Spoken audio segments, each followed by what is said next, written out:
Okay, this is 11.1 and 11.3 homework help. The first problem gives us this series right here. And the sequence goes up by 3 each time, so it's an arithmetic sequence. So I'm going to first write the sequence rule, which is on your formula sheet. It's a sub 1 plus n minus 1 times the common difference. And the first term then is 3. The common difference, we're adding 3 each time. So I can simplify this and turn this into 3n minus 3. And then I can make this just 3n because these will cancel. So my explicit rule for the sequence is just 3n. So when I write the series in summation notation, you put the sequence here. I'm going to start at 1, and I'm going to go all the way up to the last term. Now, I don't know what the last term is right here. This is 1 if you start writing out a table, n and a sub n. This is the first term, second term, third term, fourth term, and so on, but I don't know what term number that is. In order to find it, what I'm going to do is just use the explicit relationship that I have. So I'm going to plug in 150 for a sub n, divide both sides by 3, and you get n equals 50. So this is the 50th term, which means I'm going to add up the first 50 terms. So what they want is they want a, which is 50 for me, and they want b, which is 3n. Okay, the next problem is problem 2. It wants us to match these with the graphs. You can always start making a table and just start plotting points, and you can match it pretty quickly. But I'm going to start with the easiest one. So like I noticed that this one alternates back and forth, which means that it has to have this property of being multiplied by a -1 somehow. So you have -1 to an even power goes positive, -1 to an odd power is negative. So it'll do that alternating that we're looking at right there. So that's going to be a. I know what this looks like because this is just like our exponential equations. When we had this, it'd actually be the same thing as 3x to the -1. So that's D. You can start plotting points too. Plug in 1 and you start off at 3. Plug in 2. You just start going down until you get really close to 0. This next one starts off at 0 because if you plug in 1, you get 3 minus 3, which is 0. So it starts off here, and then as you increase it, you're going to be subtracting some amount until eventually you're going to be subtracting basically nothing. So you're going to end up at a y value of about 3. So that's obviously B, which then, the only one left over is C. Okay, the next problem says world oil consumption can be estimated to be approximately 75.974 million barrels per day in 2003. So we're going to let 2003 be our first term then for n, and then I'm going to say G sub n instead of A sub n because technically this is geometric. The first one is 75.974, and then for the second term, we're going to multiply by, it's going to increase by 0.3%. That's 0.003. I'm going to tack a 1 onto that because that's my ratio. So that's what I'm multiplying by each time. The 1 represents the original amount, and then adding 0.003 on top of that is the 3%. So I'm going to multiply this to get the next term each time. Now, our explicit rule for a geometric sequence on our formula sheet is G sub 1 times r to the n minus 1. So the first term is 75.974. R is 1.003. And we're raising that to the n minus 1 power. So there's our rule. They're using C of n, C sub n instead of G sub n. It doesn't matter. But you're going to put this right here. All right, so now the next one wants us to take one term right here, C sub n is just a term, and then subtract the previous term, and then compare that to what you get when you do that again with some other 2 consecutive terms. So like divide it. That's what that means. So I know this is tricky, but say you start with x. You're multiplying x by the rate, which is 1.003, but I'll just call it r for now. So each time you're multiplying by r again, so the next term becomes the original amount times r twice. So what I can do is just take this minus this. So I can do x times r minus x over the next 2 terms, which would be xr squared minus xr. And I'll just simplify this. I can factor out an x from the top, and that leaves me with 1 minus r in the top. In the bottom, I can factor out an xr, and I'm left with r minus 1. And actually, in the top, this should have been r minus 1 as well. And then what happens is these can cancel, the x's can cancel, and your answer is just 1 over r. Now I'll substitute back in what we had for r, which our r should actually be 1.003. Now for some reason that doesn't work, and I'm not sure why, but because that answer should work. It comes out to like 0.997 as a decimal. But I couldn't get either of these answers to work, so everyone's going to get credit for this problem, but these are the right answers. They should work. And I'm not sure what's wrong with this problem, so let's just move on. We'll get credit for that.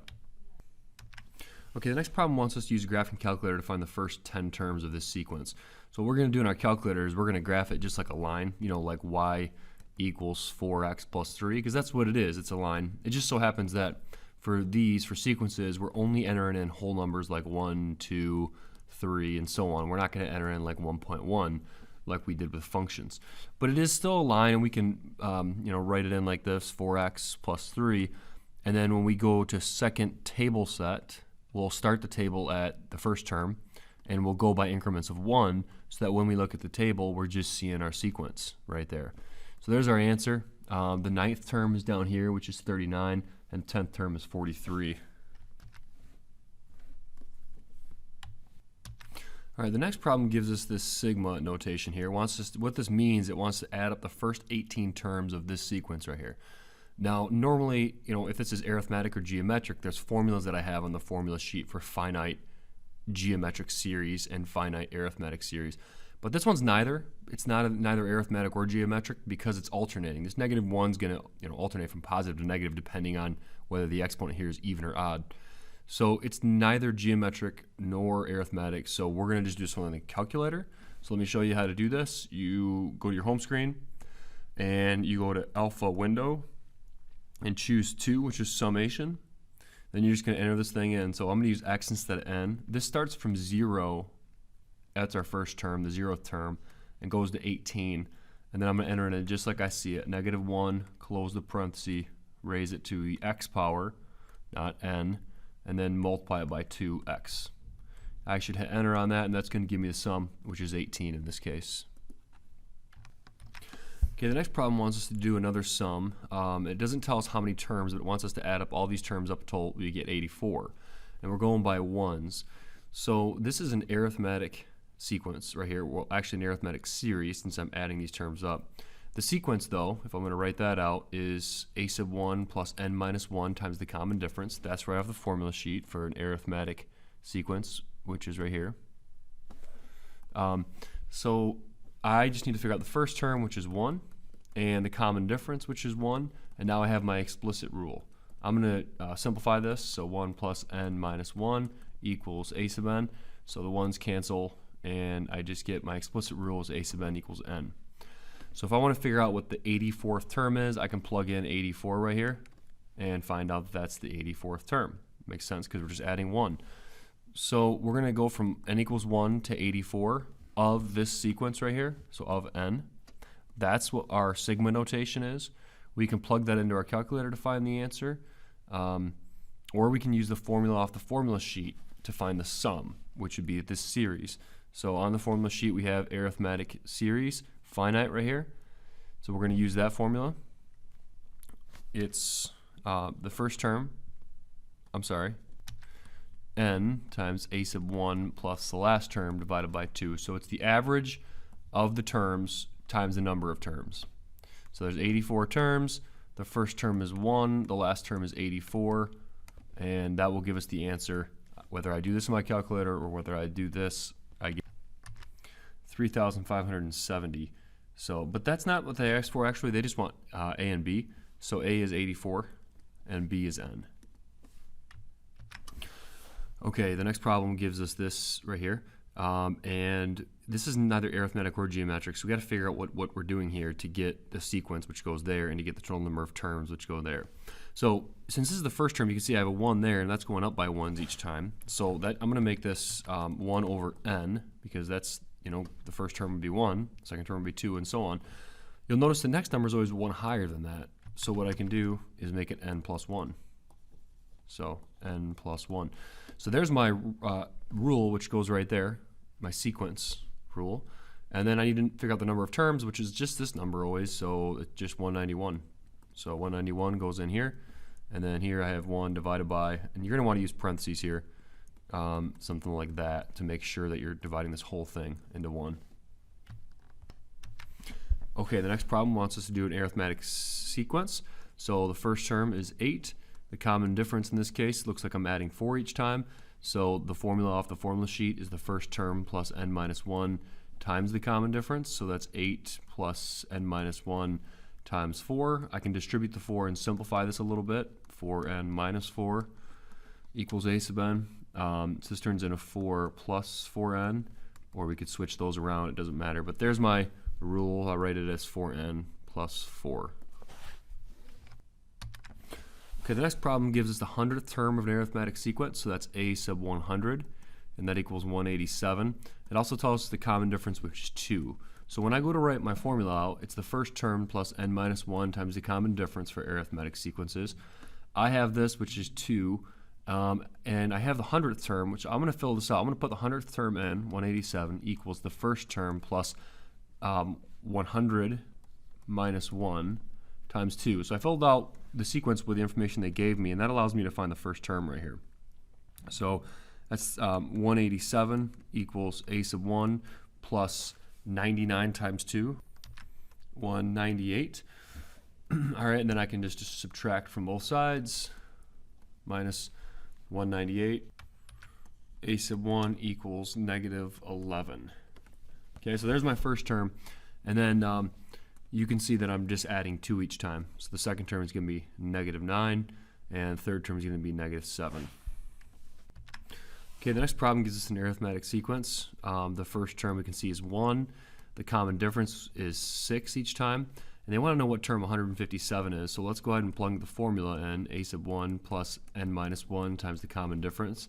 The first term is 1. Common difference is 6. And then what we're going to do is we're going to plug in 157 right here, and we're going to solve for n, because that tells us what term number that is. So I can distribute the 6. 157 equals 1 plus 6n minus 6. So this would be negative 5 plus 6n. And then I can add 5 to both sides. It should be 162 equals 6n. Divide both sides by 6. And we find it's the 27th term. Okay, the next problem wants us to add this partial sum up.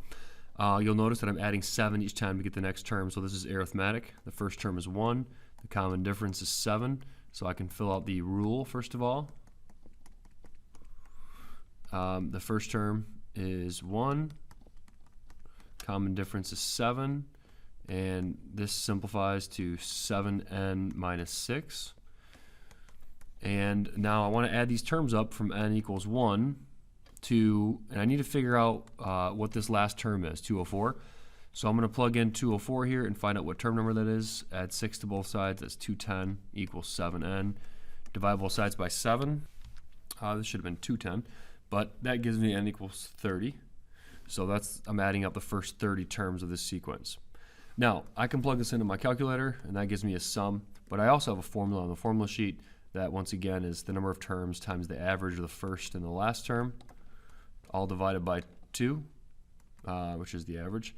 So that's 30 times the first term is 1, the last term is 204, all over 2. So I didn't necessarily have to go through all this work. I could have just took the first term and the last term and put it here and here and use the formula, and that would give me the answer. I did need to find the number of terms though, so I guess I did need to do this. But you get 3,075, it looks like, for the sum.